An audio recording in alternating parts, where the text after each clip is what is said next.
I would note initially the fact that we're seeing the launch, and we're seeing the launch from a nuclear North Korea, is the direct result of the failures of the first Clinton administration. The Clinton administration led the world in relaxing sanctions against North Korea.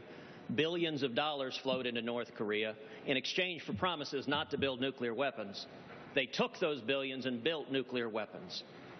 And I would note also the lead negotiator in that failed North Korea sanctions deal was a woman named Wendy Sherman, who Barack Obama and Hillary Clinton promptly recruited to come back to be the lead negotiator with Iran. So what we are seeing with North Korea is foreshadowing of where we will be with Iran.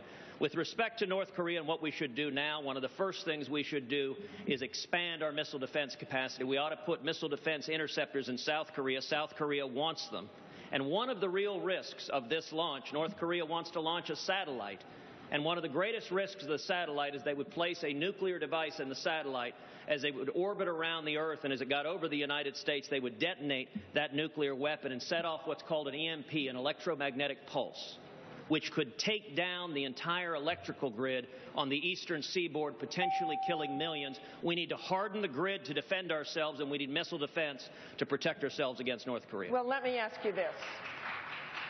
If you were Commander-in-Chief tonight, would you have ordered the U.S. military to destroy that missile preemptively on the launch pad to prevent North Korea from becoming an even graver threat? You know, at this point, I'm not going to speculate on that without the intelligence briefing that any commander-in-chief would have, knowing what exactly is there.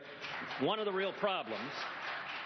Senator Cruz, let me tell you this. You have talked tough about the Mideast. You haven't gotten those intelligence briefings about that. Why not tell us whether you would preemptively strike a missile on a launch pad that threatens the U.S.? Actually, with respect, I have gotten the intelligence briefings on the Mideast. Those have been going on for many years. I haven't gotten the intelligence briefing tonight on what North Korea is doing because I'm here in New Hampshire.